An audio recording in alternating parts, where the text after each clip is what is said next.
Look who just showed up here. It's a bit like Grand Central Station. It's Ann Coulter. Annie, good morning to you. Let's jump in here with Ann Coulter for a second.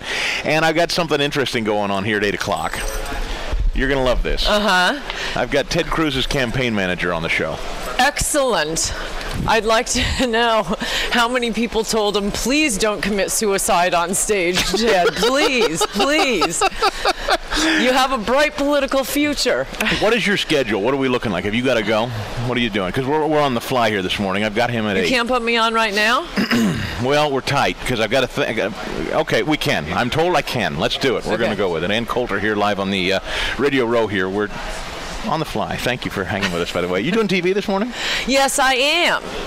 Where are you going to be? I'm going to be on CNBC on Squawk Box. Okay. But I'm worried about getting back here afterwards. You're on till 9?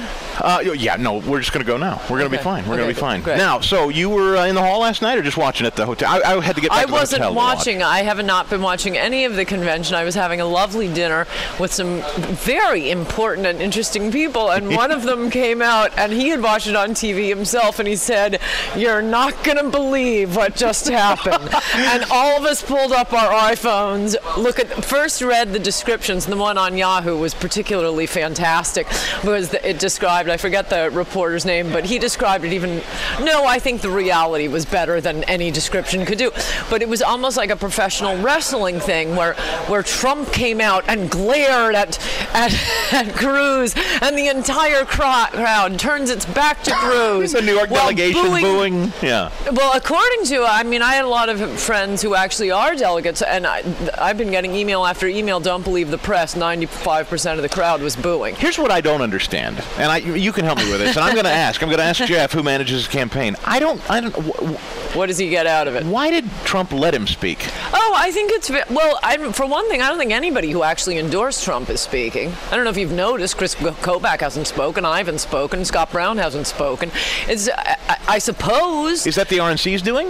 No, I don't think so. I think it's Trump's doing. I suppose the idea is, I already have those voters. Oh, okay. Now I'm going to reach out to all the people who didn't support me. So Trump putting Walker on stage, Rubio with the video thing, Paul Ryan. This is sort Christie didn't speak. That's right. Oh, sorry. Yes, he did.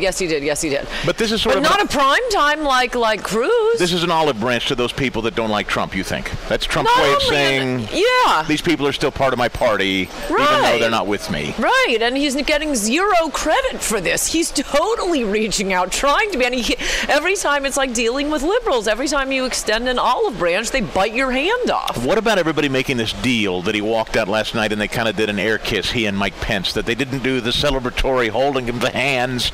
People think that there's not a there yet between him and Pence. Do you make anything out of that? I hope that's true.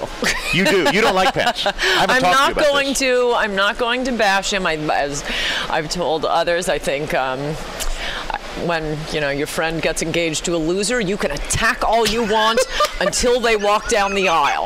But the moment they walk down the aisle, you better zip your lip. And so he's walked down the aisle. I only attacked him on Twitter when it was only a rumor. There were reports. Once he made it official, okay, and you can't believe all the liberal media trying to get me to attack Pence, and I've said nope. So this is, okay, I love that analogy. This is basically the spouse of someone now that you warned during the engagement they shouldn't marry, but now you're going to just show up at the party and be nice. Exactly. Okay, who would you have rather he picked? Because I missed Chris Kobach. You were, oh, really? Number one, Chris Kobach. We had him on the show earlier. He's a dear friend. Oh my gosh. From way back. Okay, well, just in case you probably didn't give him a proper introduction, Harvard, Yale Law, Oxford, and not as a cheesy Rhodes Scholar. No. He was a Marshall Scholar. He wrote E-Verify. He wrote the Arizona SB 70, i.e. what liberals denounced as Papers, Please law, which would have lured the media into saying, oh, he penned this, Nazi law against immigrants. It would force them to look into it, and they would find out, A, the Supreme Court upheld it, contrary to everyone's predictions.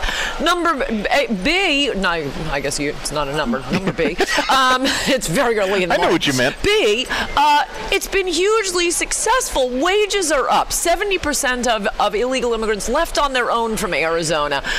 Crime is down. public service spending is down.